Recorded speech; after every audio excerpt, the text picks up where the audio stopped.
Okay, welcome back to the RU show. I have a special guest here tonight, and I just think this young man, he may change the way coaching is delivered to the modern day athlete. And we're going to talk about that tonight. But please welcome, Tanner Maddocks. He's a QB down at Villanova University, having a good time down there. But welcome to the show, Tanner. Thank you for having me. I really appreciate it. I'm looking forward to diving into my life, the business, and everything else. Yeah, well, I got a lot of questions here to ask you, and we're probably going to go off on all kinds of tangents, but that's why we're here. The whole idea of this show is for college current and former college athletes to tell their story. When I'll let everybody know I found you on Instagram. We connected there, and I saw all the cool things you're doing, and you're playing at a top end school, having some fun. So I figured this guy could be it'd be a great opportunity to have you on the show and tell your story. Right? So let's start with this. Let people know who you are. Give everybody your background a little bit. Where you're from. Why you chose college football. Why you chose Villanova, and tell them a little bit about yourself. Yeah, so I grew up in Reading, Pennsylvania, which is about an hour from Villanova, so very local to where I play now. That was not the plan when I was going through college football. I really wanted to end up somewhere, not relatively far away, but I wanted to go somewhere new. But growing up, I have four brothers and a sister. I fall right in the middle of my brothers. My dad played football in high school, and then ended up going to a D2 college, and then ended up just dropping out to actually marry my mom. But so football from a really young age was ingrained in us from my dad, and then we were huge NFL Red Zone, if you're familiar with that. Oh yeah. Yeah, just whip around coverage of the NFL. Scott Hansen, that was our life growing up. That's what Sundays were for us. We watched college football or watched football, and we played fantasy football. That's what our family did on Sundays. It was church, rush back home to get the 1 o'clock kickoff. Yep. And Saturdays for us, we grew up on a small farm, 24 acres. Had pretty much every animal you could think of at some point, along my journey. But Saturdays were dedicated work days. Never watched college football growing up. College football playoffs were pretty much the max that I watched. But I just, from a young age, you're growing up with four brothers. You're right in the middle. We played football nonstop, just 2-on-2 football. My dad would be the quarterback, and we would go at it nonstop. Everything we did was a competition. How fast we could eat was a competition. It was everything. Everything was a competition. And then, as I just kind of developed, I just really I would say probably about 7 or 8 is when I really was like, all right, I want to play Division I football. That was it for me. That's How did you know that? What made you say, "Hey, man, I'm 7, 8 years old. You can barely spell the word football, let alone play it yet, right? And I'm going Division I football." How did you figure that out at such a young age? I mean, I knew that I didn't really know much about Division I football. All I knew was it was the highest you could go. And that was just my mentality. Is like, all right, if I'm gonna do something, I'm not gonna waste my time and be average at it. Um, I always say, when people ask me, what's my biggest fear? I would say it's being average, Mm. blending in. That's the one thing. If I don't get nervous before games, but that's the one thing I think about is like if I just don't stand out, that's my biggest fear, right? I want to make sure that I'm doing everything I can so that I do stand out, and I am different, and I am taking my talent to the max. So I think just from a young age, that was it for me. And because all I watched was college football playoffs, I got to see Alabama basically every year. That was my school when I was younger. I was roll tide all the way. Yep. Used to tell my teachers all the time, I'm going to play for Alabama. I all the time conversations with them about that. They just nod their heads at me like, yeah, okay, buddy. And because I went to a really small school. And then as I got, to started playing in organized football leagues, I just got thrown into quarterback because when you're in youth leagues, it's just put your most athletic guy at quarterback and let him run the ball. That's what I did. So I just kept, as I progressed, I really fell in love with the position. I like the pressure of the position. Things don't stress me out. Great thing about being a quarterback, but I love that when the crap hits the fan, everybody just looks at the quarterback to bail them out. Because I don't feel the pressure. I love it. I love when my guys count on me. I take being a teammate. That's my job, is to be a really, really good teammate. And, as I kind of just progressed, I was like, all right, this is where I see my role. And that was it for me. I was like, all right, I can be really, really good at this, and I want to play at the highest level. And that was kind of like, I think the defining moment for me was like, okay, I want to play whatever the highest level is. I don't know. At that point, I really didn't even know what it was called. I was like, all right, D1, that's it. That's where I want to go. Yeah.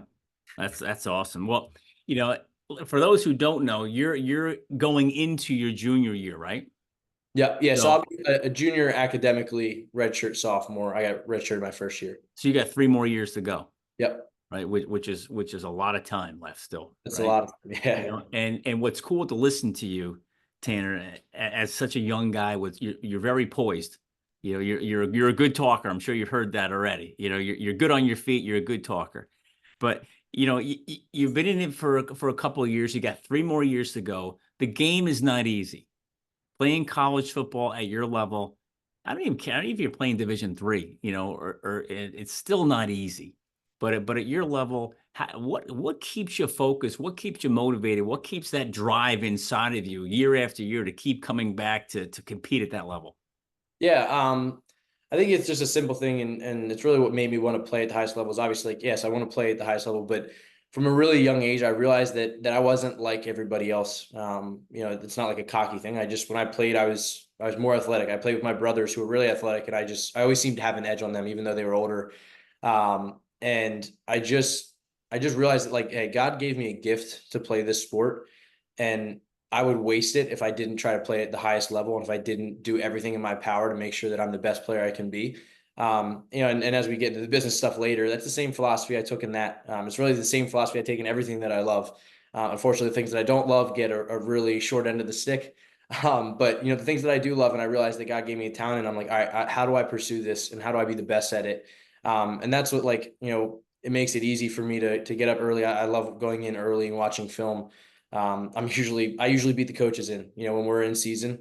I'm in there watching film. I watch about like 30 to 35 hours of film a week in Wow. preparation for a team. I'm a huge film junkie. I think, like, my favorite quote, well, there's a lot, I have a lot of favorite quotes you'll probably figure out by the end of this, but one of my favorite quotes is the failure to prepare is preparing to fail. Mm. I just like when I go into a week, and this goes back to like almost like the quarterback position is like, if I'm not the most prepared, how can I expect my teammates to look at me when the situation gets rough? I want to be the guy that's coaching them up and being on the field and knowing exactly what's happening on the other side of the ball so that I can help our teammates and put them in the best position to win. And I've been the backup quarterback since I got in, and that's my role, is just help the other guys. And if I catch something, I go right to our starting quarterback and I let him know, hey, this is what the defense does in this look. I go right to our offense coordinator. I'll go to our receivers. I'll go to our O line and be like, hey, these are tells on the defense. And like, that's my role right now. And whatever my role is, I want to be the best at it because that's the role that God has put me in. And I want to make sure that I'm the best at that. So that's what drives me every day, to make sure that I'm being the best I can be at whatever it is that I'm set to do that day. Wow. I'm just gonna guess here is that you said it before. You're the backup. You're the number 2 right now, but you'll be the number 1 soon, right? Yep. Your turn will come. But there's not too many guys out there that are in a backup role that have that same type of mindset. Like they want to help the guy in front of them. They're like, okay, let him go out and do his thing most of the time. To have a guy like you behind them to be looking out for them and to be almost in their eyes and ears while they're out there on the field to help them, it's pretty cool. Yeah. I think it's just like it's a like our thing last year is we over me 2023. That was our slogan for the year. And it was just, that mentality is something I've had my whole life. And my dad really brought me up in that, is like, as a quarterback from a very young age, doesn't matter if you throw the best ball in the world, if the receiver drops it, it's your fault. Figure out how to throw a better ball, right? Like, it's like, how do you put the blame on you? And that's like, it's just like a team mentality. And I think that not only do I help with the guy in front of me, but I help the guy behind us. We have a freshman coming right now, scholarship kid, 100% recruited to take my job. I understand that. My job is to be the best quarterback I can be and help our team win. And that means putting the best guy in the situation to help us win. If that's not me, then I have to help whoever else it is to make sure they are prepared. Because, like, the goal of the team, I want to play for a winning team. That's Yeah. all I care about. I want to I want a help. ring. Give me that ring. It's not even really, I'm not a memorabilia guy. It's just more of like, I want to be like, it's so much deeper than the game of football. Sorry, my dog. That's right. It's okay.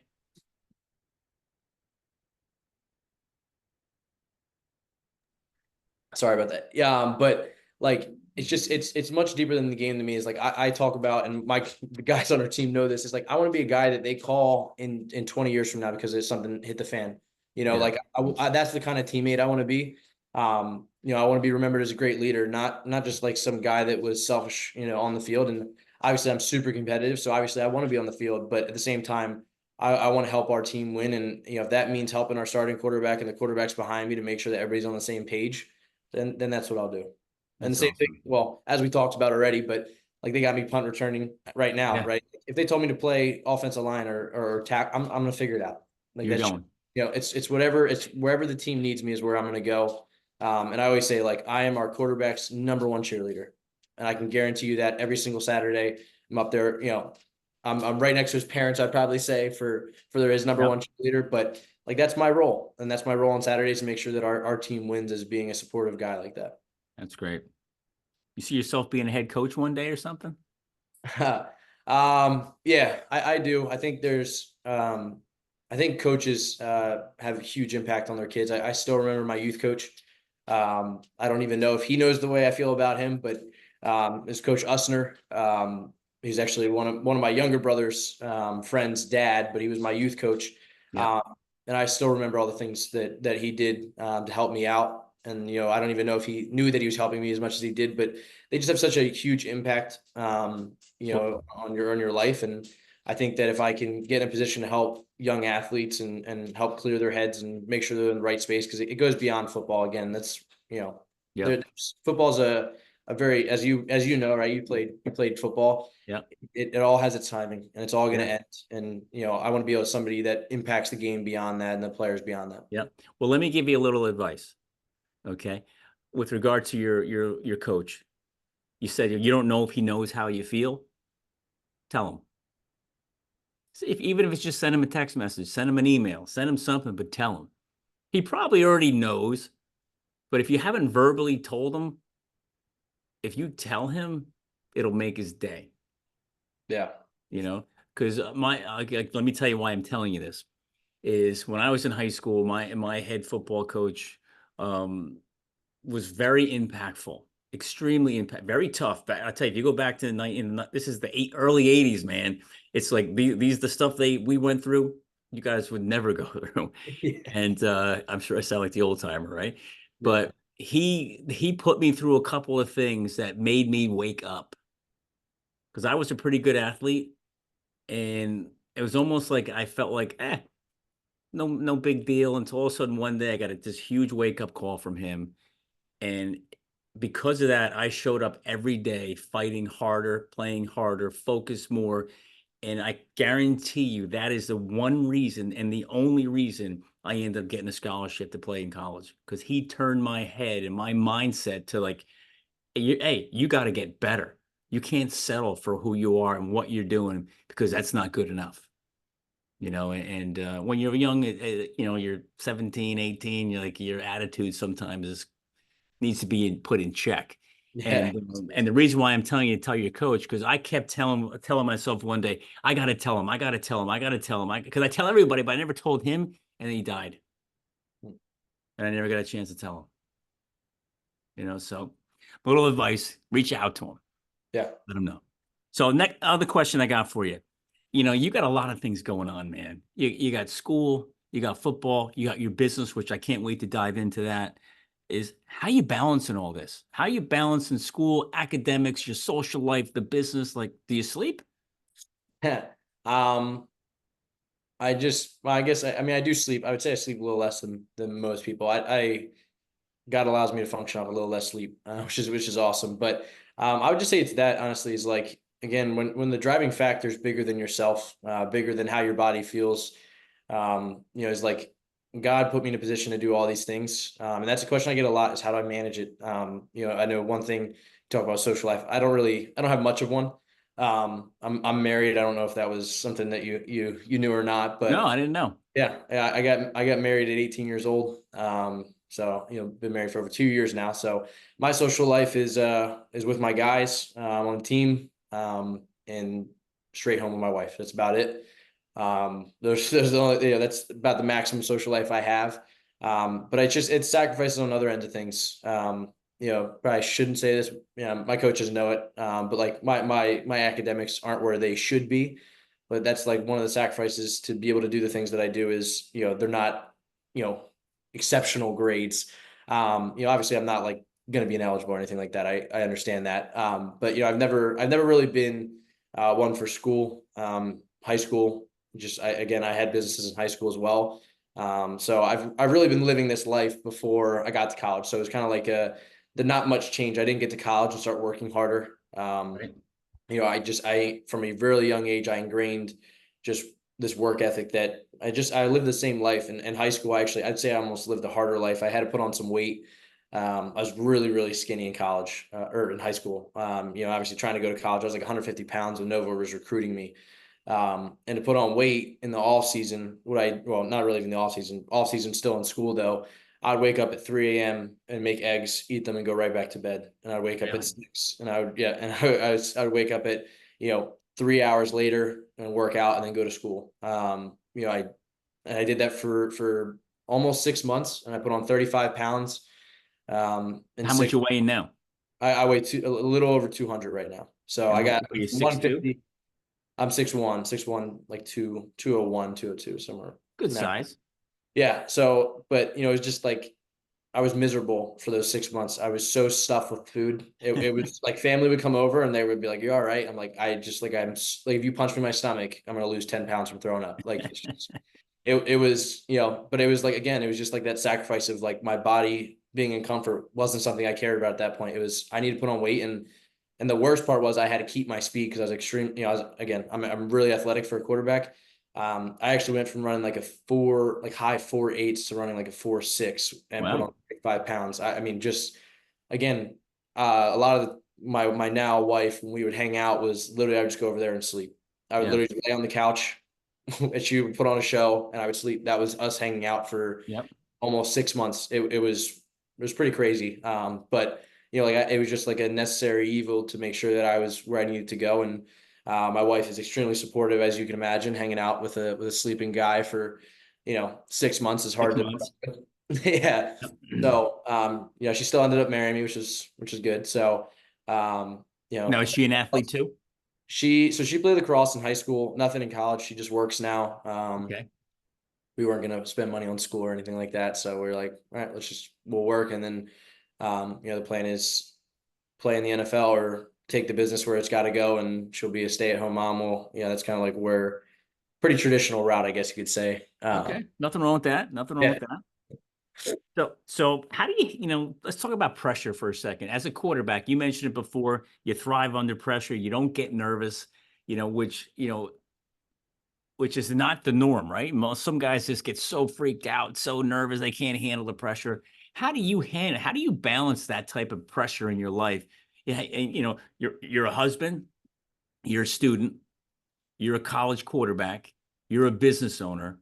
There's a lot of pressure in there, pressure to perform across the board. But, how do you handle that? Yeah. It goes back to the same thing. It's like when you're playing quarterback, what people want is just like level headedness, not getting too high when the highs are high and not getting too low when the lows get low. They want a guy that's just like this across the game. And that's something that I strive for. And, I'm one guy, I like to get hype with my guys. That's something they feed off of. But they also feed off your lows. So you have to be very careful about, how high you let yourself go. But it comes back to just the same thing. And it's just like I'm just grounded in the fact of, God gave me these talents and gifts and abilities, and he's put me in this situation.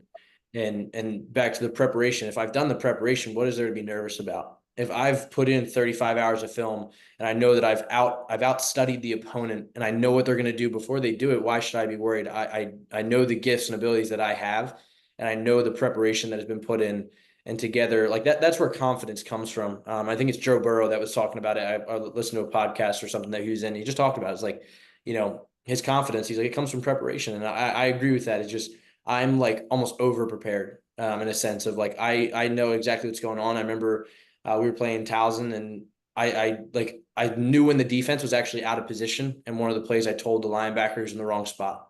And he like was like, he like looked at me like weird, came with me after the game because he was in the wrong spot. But I watched him so much, and that's why I watch as many hours of films. I can tell you where they're supposed to be, when they're supposed to be there.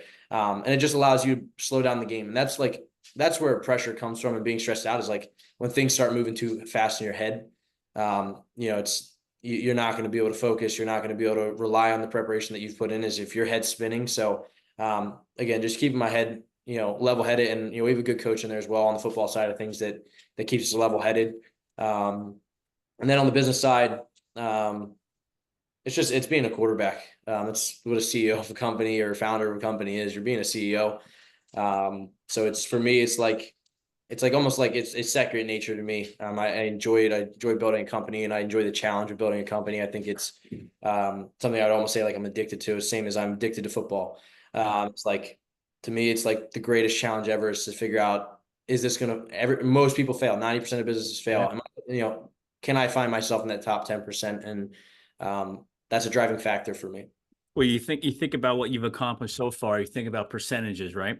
And to be in the seat that you're in college football wise, it's like less than 1% of high school athletes go on to play and get a scholarship to play sports in the college level, so there's no reason why you're not going to do that in the business world too. You already got one of it, or part of it. You might as well get the other part on the way, right? So what advice can you give to the young guys coming up? These young guys, or girls out there in other sports, they're high school athletes. They might be sophomores, juniors. I figure by the time you're a senior, you kind of know. You know where you go. You know what's going on, especially in the way the recruiting's done today. You guys are signing your letters in like November, and it's if you're going early. But what advice can you give to the young guys saying, hey, who are just aspiring to be out there doing what you're doing? What can you tell them about using the word prepared? What can you tell them about being prepared for that next level? Yeah. I mean, I think a big portion of that is like, I'll give you another quote that I love. It's by Jerry Rice, also another FBS or FCS player. Yeah. Obviously an all-time great, or if not the greatest receiver of all time. But his quote is, "Today I will do what others won't, so tomorrow I can do what others can't." And that was something that I had all over it was in my bedroom. It was all over the place. And it was just like, I needed to wake up and remind myself of like, not if you're trying to do what everybody, like if you're trying to do something most people don't do, right? Like we just talked about playing college football at the level I do, right? Let's say that's under 1%. Then your habits need to be what 99% of people aren't willing to do. You can't expect to act like the 99 and end up in the top 1%. That's not how it works. And there's going to be kids that are more talented than you. The only thing that you can control, there's going to be kids that are bigger, stronger. In fact, you have to work on and focus on what you can actually change, which is just your work ethic.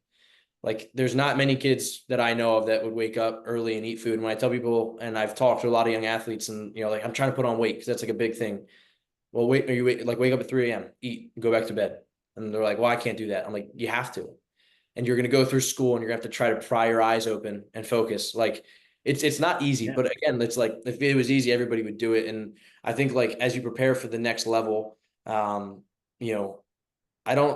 biggest jump for me was just mental. I think that's the biggest thing when you go to the next level is like, everybody's a freak athlete. They're there for a reason. They're part of the top 1% or top 7%. If you look at all of college sports, they're the top 7% of all the high schoolers. They're obviously athletic. They're all obviously, got the right size. They're all talented. It's about how fast can you process the game. And, it varies by position, how much you need to actually process. But again, it's just like the faster you can process, the faster you're going to find yourself on the field. Is just what I've seen. But that would be my advice, is just like, focus on the mental game, learn from the people that have gone before you. That's, again, as we get into like the business stuff, that's why I built the platform I did, is that's how I learned. Yeah. The way I trained was in high school. I knew that I need to do something different. I couldn't find a trainer that fit my style or budget or anything like that. So I found college quarterbacks that I was like, I want to be in your shoes. That's who I want to be, right there. And I'm going to go watch them because they obviously know how to become who they are, right? Like it's very simple logic. But my logic was, all right, if I can do the same things they did, I can go the same place they went, right? And I was obsessed with it. And I would watch, it was Caleb Williams, Joe Burrow, and Patrick Mahomes. And I would go back and watch their huddle highlights of high school. And I was like, all right, I have to put the same tape out there if I want to go to the same places they went. And I watched it. and I studied it, and I could go through play by play with you, and I could tell you what's going to happen before the snap because I watched it so much, and I obsessed over it, and then I created drills based off of that. Of like, okay, how do I make that throw at that angle? How do I make a throw while I'm parallel with the ground like Mahomes did in the Super Bowl? Like that stuff I practice. I would go out and I would dive and throw a ball, and it's like very unconventional. It seems crazy at the time, but then you get in a game and you make that throw, and that's all you like. That's a throw that gets you to the next level. And it's like because not everybody's going to do that. So I think just like find who they are, find who you want to become, and obsess over who that is, and figure out how to get there. And if you are truly obsessed with it, there's nothing that's going to stop you. It's not waking up early is not going to stop you. If you're truly obsessed, it's not going to. And, you look at it across anybody that's obsessed with anything. You look at like Elon Musk and like all those people that start, these guys that start companies, and he's like, oh, I'm sleeping in my office. And people are like, that's crazy. Yeah, but he was obsessed. Yeah. And he figured it out, right? It's like, those are things you have to be willing to sacrifice. And a lot of times all it ends up being is like sleep. Like it's so funny, but like, it's like the naps in the afternoon that I never take because I have work to do. We have camp in the, like we have camp coming up soon. Most guys, they take naps during our breaks throughout the day because we're there from, early in the morning till late at night. And we have breaks obviously throughout the day. The NCAA is, pretty soft on us, but we got those breaks throughout the day and guys sleep. Like I work. I pull up my laptop. I go sit in a room. I'm either watching film or I'm doing work on the business. So there's times I took investor meetings last year in the middle of camp. I'm, scheduling it out, just like calendarly meetings, which is awesome. But again, it's like the little things like that, the discomfort of having, just shoving food down your throat. So you put on weight. When you're tired, going and getting extra workout, going and throwing when your arm's sore, like all those things that just, again, the average person isn't willing to do, but you're not trying to be average. So why would you expect a different result? Yeah. So, I had a college coach on the other day and we talked about, preparation and what he said is almost the description of what you just said. He said, you got to be prepared to live the game. It's not just a part-time thing. It's not just a couple-hour thing. You got to be prepared to live the game from when you wake up until you go to bed. And like you said, being obsessed. When you're obsessed, people think you're nuts, and that's a good. When people call you crazy, that's a good sign, by the way, right? But that means you're doing something that no one else is doing. But when you're obsessed, you can't sleep. Your mind doesn't turn off. Nope. Like you're thinking, like, what's next? How can I do better? What's going on? And it just keeps spinning. And after a while, you might doze off, and like all of a sudden, 3 hours later, you wake up, like, and your mind goes again. But I have that happen all the time. There's, that's this reason I don't end up getting sleep is I'm like, all right, I'm going to go to bed at 10. And then something hits my brain at, 9:45. And it doesn't matter if and I know now not even to try to, but like if I were to go lay in bed, my head just keeps spinning. And then like I have my phone, I'll have notes out. I used to literally have notes that was sleeping. Like the heading was literally just sleeping because I would go lay down to sleep and my head would just spit out all of these ideas about things that I was thinking about the whole day. And I would literally just every 5 minutes I'm rolling over and putting my phone. And then now I make sure I close everything and then like make sure everything's closed out. And that might take me 2 hours, might take me 3, it might take me 30 minutes, but I know better now. But yeah, it's most people would say, again, for the average person, it looks unhealthy and it looks, but again, obsession. It is what it is. How many hours do you actually sleep a night? Right now, I would say I sleep a good amount. Right now, I probably get like 7 hours. In season, that's plenty. Yeah, in season, usually around 5 or 5. Again, I like to get in early. If I go, like we have breakfast when we get in, I like to have watched, like an hour and a half of film, then eat breakfast, then go to meetings. Again, I like to, I love film. I love watching film. I love breaking myself down. So before our coach is going to grade us at 6 o'clock, or it's like, 6:45 after breakfast, I want to make sure that I already broke down myself so that I can go there with my opinions, be like, all right, how does this line up with him? Right. And how does his mind line up with what I was thinking before I even get the notes? And I think that's been a huge thing for me is like, our coach is very big on like, you need to think like the offensive coordinator. If you're a college quarterback, you need to be on the same page. When he's calling a play, he's calling it for a reason, hopefully. It's not always the case, but with our offense coordinator, he played at Villanova, holds dang near every record that there is for quarterback. And when he calls a play, like we are all like should be, but we are like, I know at least me and Connor, the starting quarterback, like we know exactly why he called it. Yeah. And we know exactly what route he thinks is going to hit because we know exactly what coverage they're going to run. And you have to be on the same page. So that's one of the things like I had to learn was like, and he told us all the time, was like, you have to think like I do. You got to think like I do, think like I do. And I didn't really know how to like, how do you practice that? And that was the way I did, was like, all right, go break yourself down after practice and then see how it lines up. What are his notes versus your notes? And I would say I'm way more harsh on myself than he is with me. My expectations of myself should always be higher than your coach. I think that's a good point for your young athletes. If your coach's expectations for you are higher than your own, you're probably not heading in the right direction. But you got to be your biggest critic. And that's what's going to, again, push you to become obsessed with what you're doing. But that was my way of like solving that problem of how do I think like he does. And I just found that worked out great. And then I think another aspect of it too is not just for show, because it's not, I'm in there and I'm learning. But for my teammates to see me in that early, and some of the times I drag guys in there. We got, one of the guys, Pringle, Rajon Pringle, had a tryout with the Steelers, and he's talking to a few other NFL teams right now. He would come in with me, 3:30, 4 o'clock in the morning. We would go in and watch film. That was just something he was like, all right, if you're doing it, I got to go do it. Like that was like the mentality is like, as a leader, nobody cares about what you say. It's all about your actions, and that's a 24-hour job, not just when you're required to be there. I think like there's people that are really good at doing the required work. You be good at that, and then obviously the extra work. So I see that as a way of me just leading by example, is setting the standard of there's nobody that's going to outwork me. Is also just something that I grew up with too. Is as my dad just ingrained that is from a young age. Like, listen, that's the one thing you control. Don't let anybody outwork you. And I still carry that now. I hated him when he did it to me, and he was like, nobody's gonna outwork you. And we were working on weekends, and my friends were out doing stuff, and I hated it. But he taught me sacrifice. But he also showed me in his own life. It wasn't just making us work. There was a lot of sacrifice with him, and I saw it. He didn't have to say it. We all picked up on it. So it made it easy for us to sacrifice, and that's kind of where I took it with football. Is like, all right, if I'm in working and I'm dedicating time and I'm giving up sleep, then it makes it easier for other guys to do it because they see somebody else doing it. So, well, you said the word sacrifice, right? And I hear that a ton. A lot of, success. Yeah, you got to sacrifice. You got to sacrifice, right? And sacrifice to a lot of people is a negative word, right? And so I tweaked it a long time ago. I said, it's not a sacrifice, it's an investment. You're investing your time, because if a sacrifice is negative, investment's positive. When you invest, you want a return on that investment.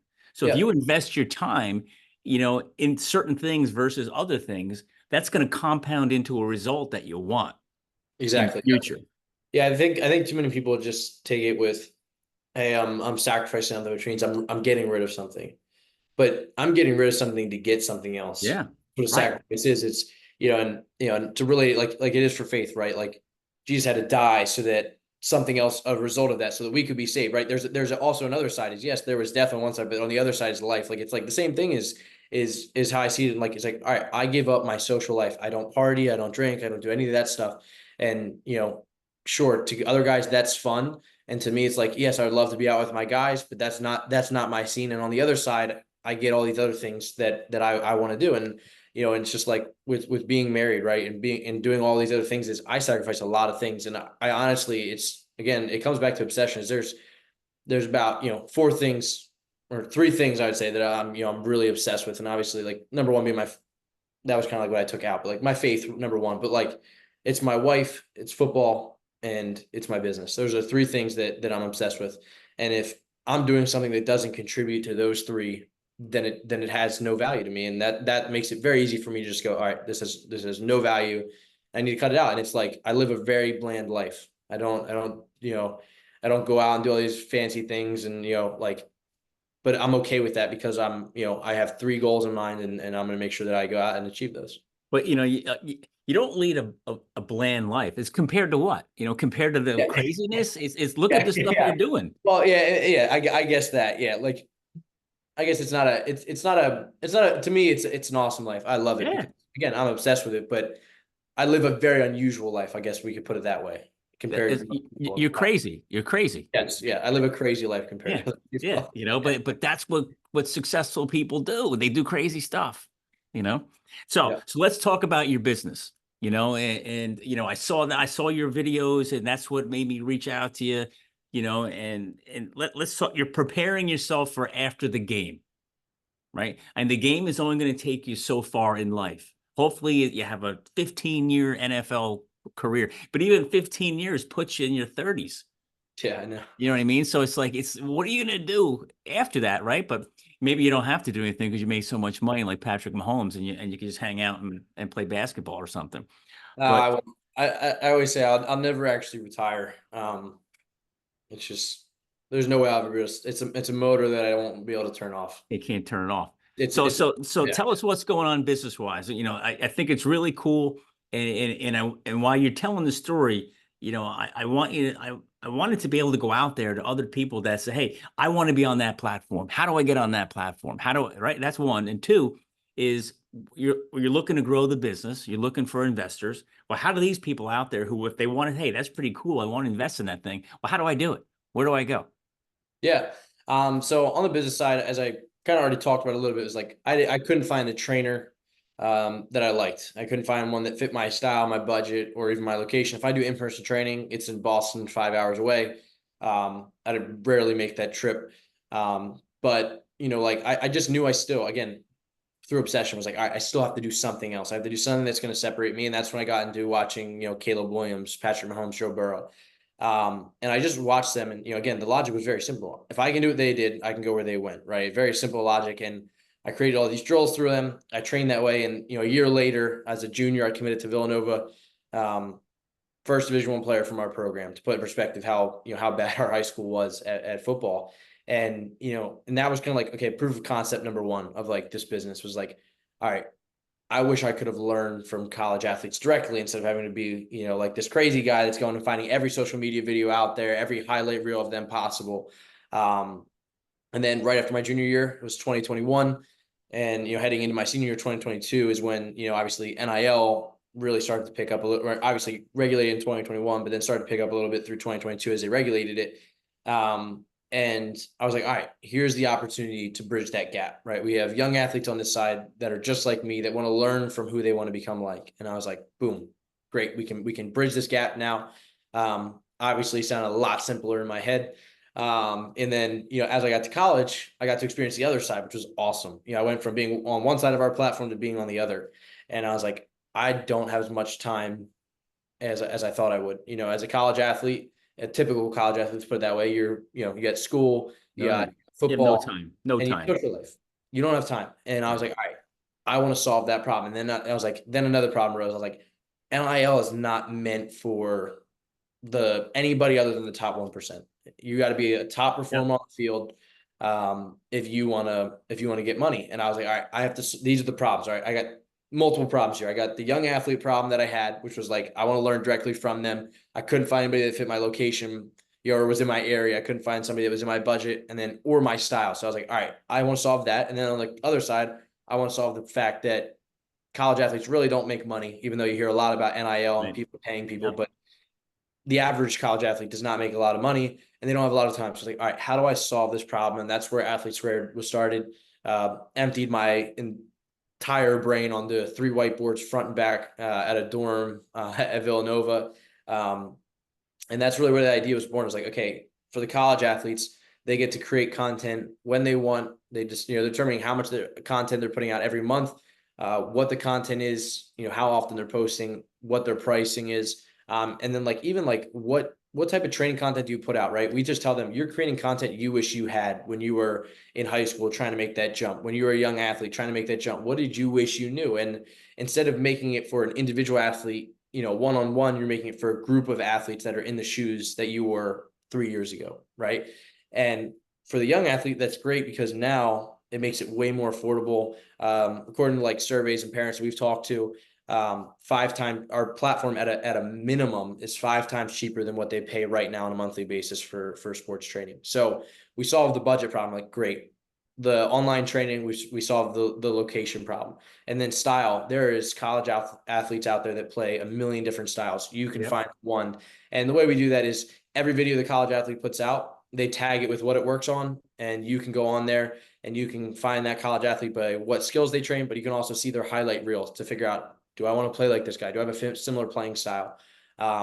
And it just really, like, that's where the idea really like clicked for us, was like, all right, we've solved the problems. And then on the college athlete side, a month of content takes 45 minutes. Go out to the field for 45 minutes. We have scheduled posting feature, cut up all your videos, post them out, 45 minutes of on the field, 15 minutes cutting them up, posting them out, and you're done for the whole month. Then it just becomes answering, giving feedback, all that stuff. But super efficient. And college athletes are, they love it. They love the fact that they can spend 45 minutes out of a month. And the great part is like all these NIL deals are like pulling people out of who they are. It's just like, hey, here's money, make a post, and it, throw on their feed, and everybody knows it's an ad.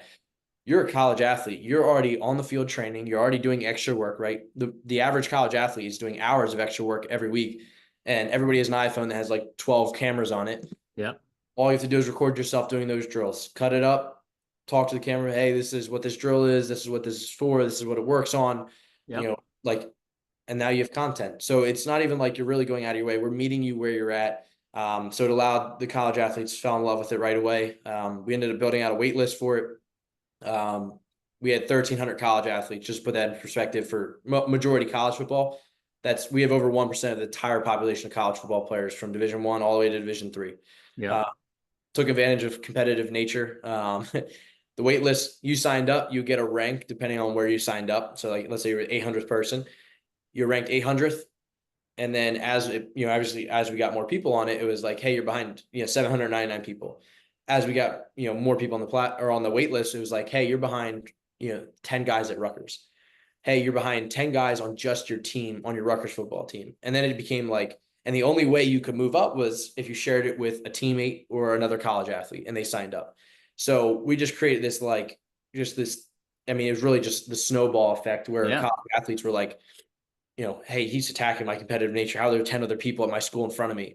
And then also what it did was we ended up getting a lot of like inbound of you'd be at Rutgers and you're a receiver and you're like, I'm behind 10 guys. And you go and talk to your teammates like, yo, are you on Athlete Squared's wait list? And they're like, no, what is that? And then they talk about it. And then they're like, well, I want to join that. So then we get inbounds. We're like, hey, my buddy was like asking me if I was on the wait list. We're like, oh yeah, we'll throw you on, like, and it really just spread quickly. So, we've gotten that far and we haven't spent a penny on marketing and, since we've started. And now we're on the other side of things. This is why we're, starting to move forward with things is, the young athlete side. Obviously we're a marketplace. We got to balance out both sides. We're having content created. We've had 100 videos just this past week go up on the platform, which has been great. So we just started that process, getting videos up. So it's been kicking off pretty sharp. And then if you want to use a platform, traintobecome.com, that's our slogan. Everything's spelled out. The reason for that, like I said, if you want to, I want to train to become a college athlete. If whatever that is for you, it can, and we leave it without a period at the end. The reason for that is you're training to become whatever you want to become.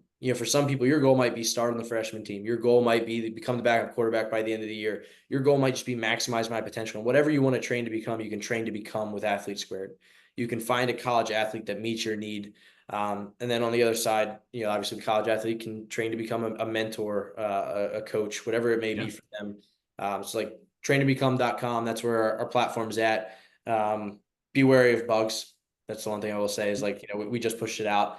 But nothing's perfect. Yeah. No, we're looking for early adopters. Like we have 1,300 athletes on the college or on the wait list. We've only allowed about 200 on. The reason just making sure we're controlling the chaos as we move it out. Right. We've proved the concept out. We got first subscribers on the platform. We are pushing out another side of the platform that I think is going to be huge, which is think of like a Twitter / Reddit.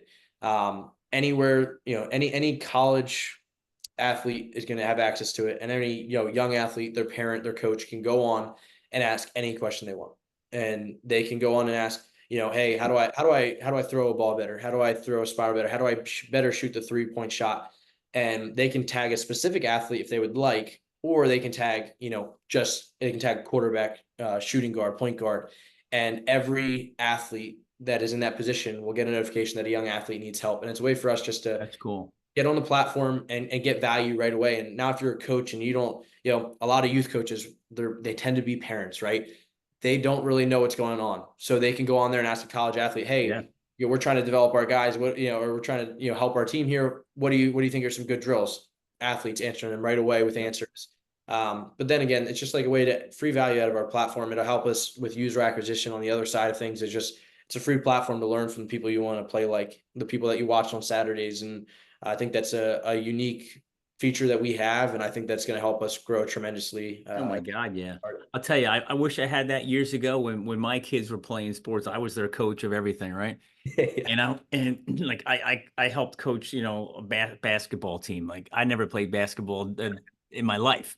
And I'm like, well, what do I do? How do I find it? What do I, right? If this place would have been great. Hey, look it up. What are some drills I could use for the kids and get that going?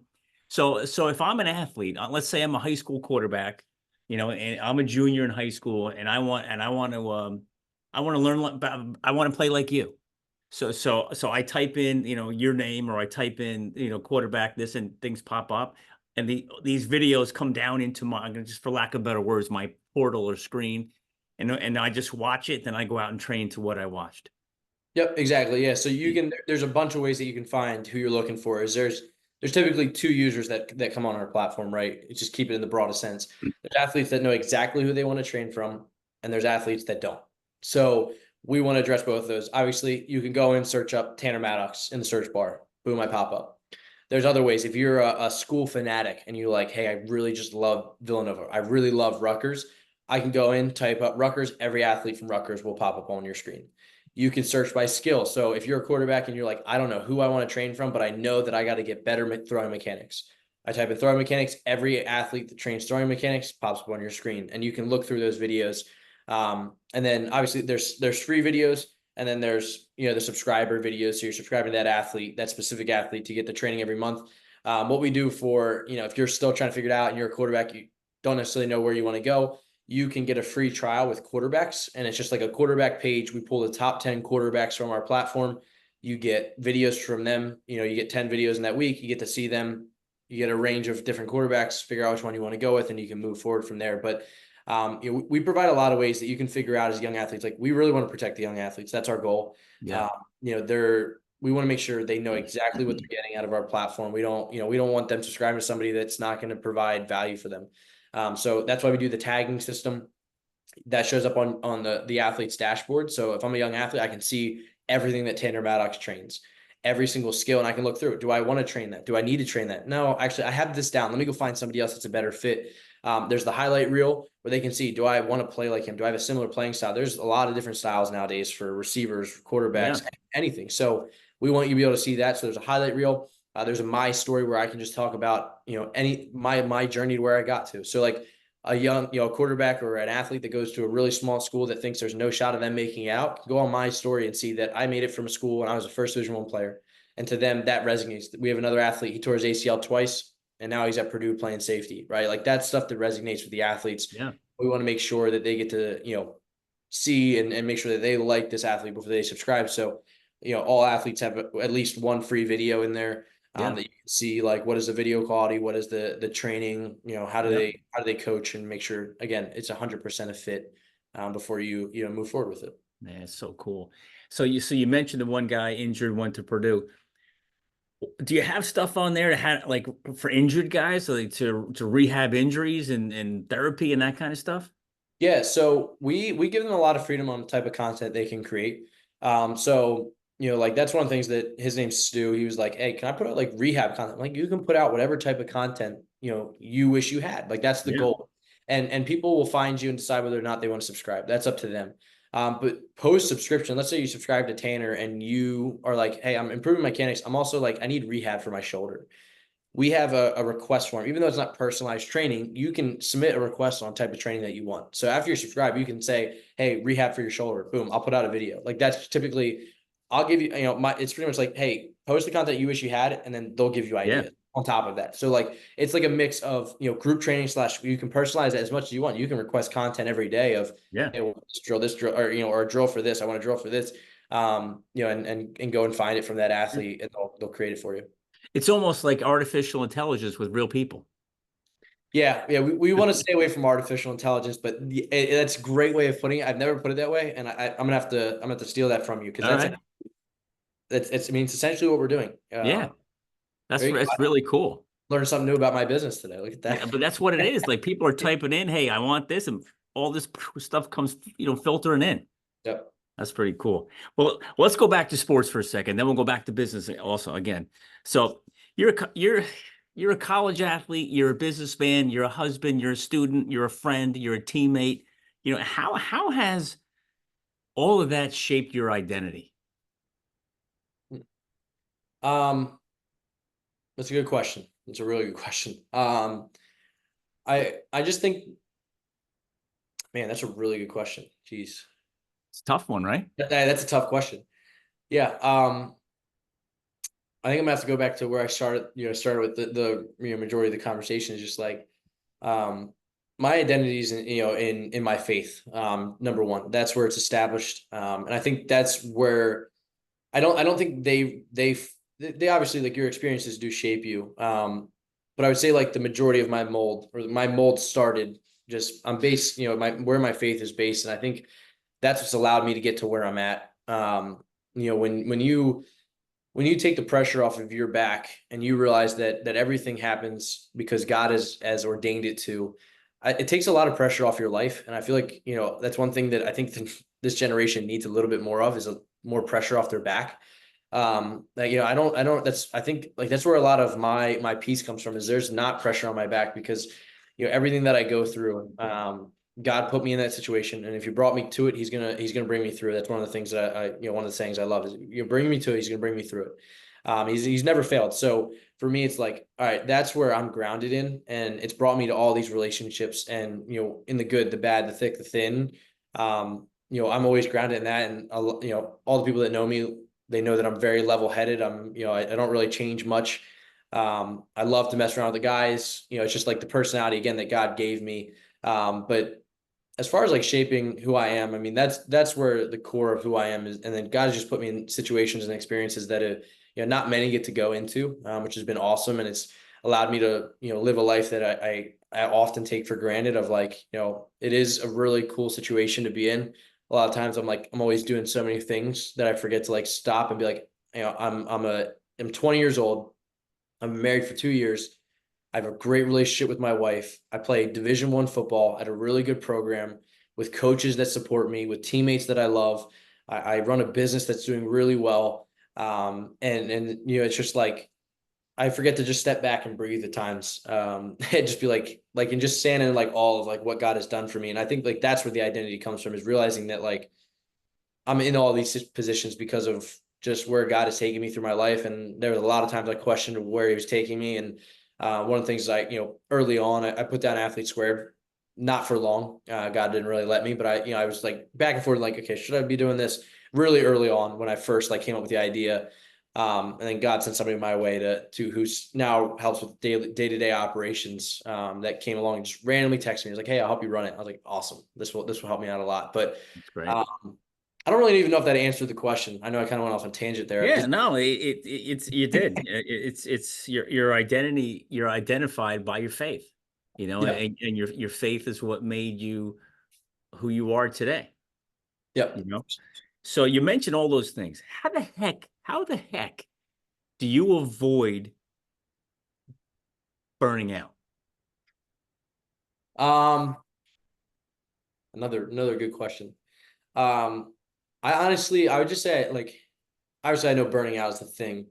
I just see it as like it's not an option.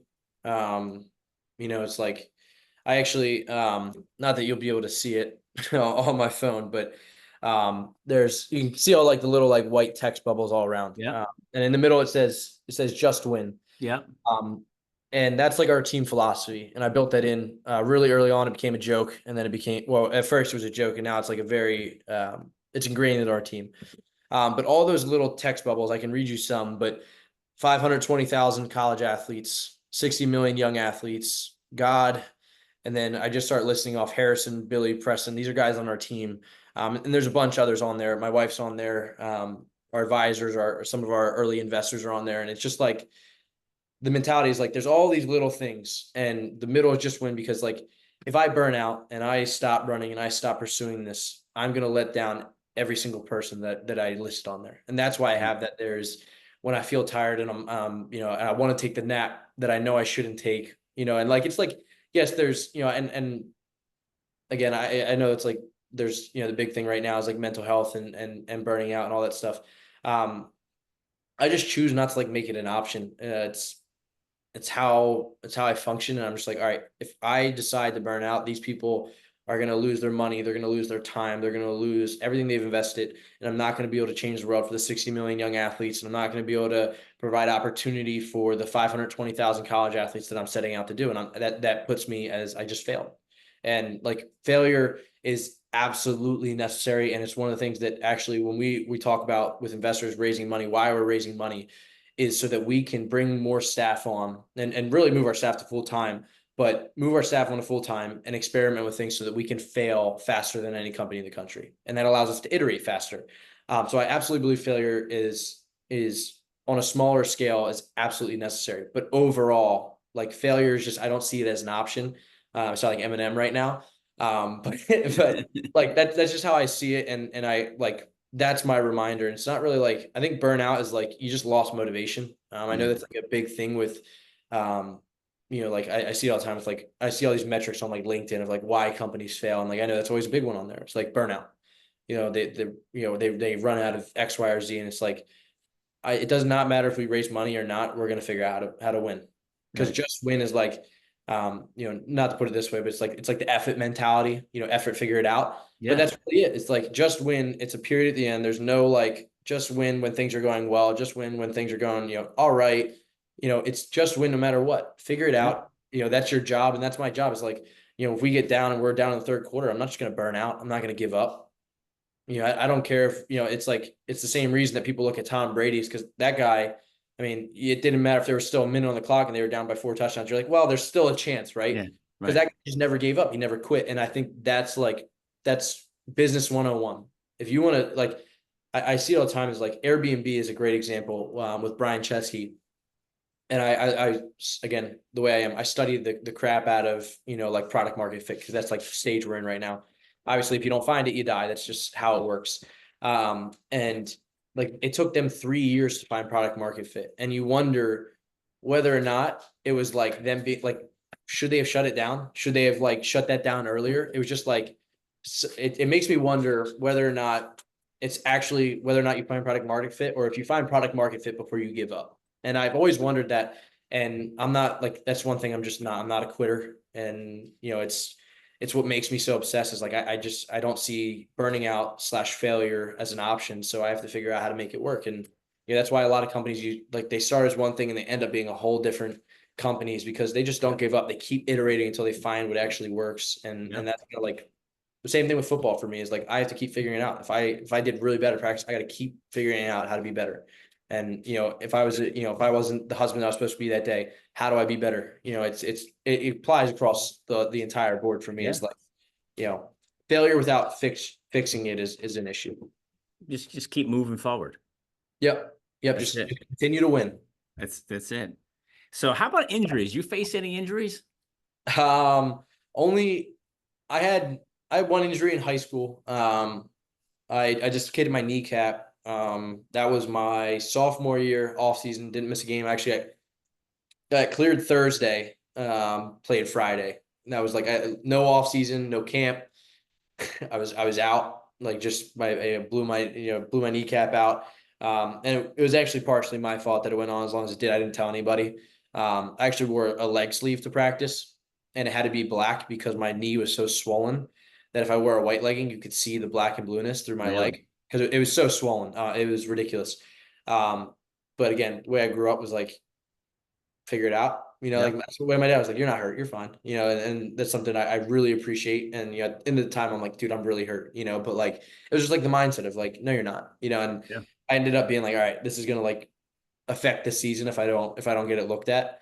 And I remember showing my coaches in their faces when I showed them. I went like there's another 3 weeks after it happened that I actually like said something. But that was really for high school. That was it. It's the pain is part of the game. I had a lot of painful. I mean, I blew my elbow up in high school. I don't know if you like your bursa sac in your elbow. Yep. Um, I blew that up, so that was wrapped every game. I was playing defense, and I intercepted the ball, and I took it back, and I ran out of bounds. But I got hit like on my ankle, and it like just it. We don't. I'd never got it checked out, so I don't really know whatever happened. It still clicks to this day. But you know, Something's broken in there. no, it wouldn't surprise me. I still have a picture of it. It's like I take pictures of all of it to like remember. So I was actually like I was scrolling through my camera roll or my camera roll the other day, and I remember seeing it. But that like that was it for high school. A lot of bumps, bruises, and stuff, and then college. Nothing at this point. The one thing about like your kneecap never actually like fully recovers because it's you know it's I don't even know what the correct term. I don't know whatever it was, ligament or tendon, whatever. It just once you stretch them out, they're done. Yeah. They don't really tighten back up. So I deal with it from time to time. Nothing that would ever keep me out. I just randomly wake up like swollen one day, and then go to the training room for 20 minutes. I'm good. So nothing really injury wise. Never broke a bone. Well, that I know of that was Yeah. actually diagnosed. Um, you know, but nothing major. I've been fortunate and blessed to Good. have. Well, we'll find some wood, right? Find some wood, knock on some wood, right? Yeah. But Yeah. hey, listen, man, this you got one hell of a story, and you're only 20. You know what I mean? It's like you talk like you're 35. You know, you have the charisma. That's the running joke on the team. They call me the dad of the team is because You got a hell of a charisma, man. You can I can see you as a politician. I can see you as a head coach. I can see you, running a business. I can see you on Shark Tank. no politics for me. You can cross that one out. I'm Nah, not all right, well, we'll take that one out. But you do have the ability to be one. Um, appreciate you. but is there anything else that, and we talked about a lot of stuff. Is there anything else you think we should chat about before we end the show tonight? No, I want to make sure that I answered the other question a while ago. That's how my brain works. The traintobecome.com is our website. And then you asked about the investors. I never got to that, but Tanner at traintobecome.com is my email, LinkedIn. I'm on there all the time. So those are probably like the two best ways to reach me. And then like we have on the platform, it's rolling out in the next iteration, but it's called Call the Founder. Where parents, coaches, young athletes, college athletes, I mean, college athletes we talk to on a daily basis, pretty much a daily basis, but they can just straight up call me if they have an issue with what we're building so that we can fix it right away. But that's another way you can reach me. But if you're a young athlete, my Instagram, just first and last name, Tanner Maddocks. I always answer my DMs and stuff if you need help with something. I'm very open about helping young athletes. So Hey, and I'm proof of that. You answered mine. yeah. Right? Here we are. But Tanner, man, you got some really cool stuff going, and I'm excited to watch you. You guys are gonna have a big season this year, which is you guys have a great program going on down there. And hey, if you're not playing quarterback, maybe we'll see you returning punts. Yeah, which would be cool. Just be careful out there. Yeah. But listen, thanks for being on the show. I wish you the best of luck. I can't wait to watch your company blow up and watch you impact so many other athletes who they don't even know it yet. They have no idea that you're even going to impact them yet. There's hundreds of thousands of kids out there that they don't even know it yet. Yeah. So pretty cool to think about. Yeah. So I wish you luck and stay healthy, and we'll see you soon. Awesome. Thank you. I appreciate you for having me on. You got it.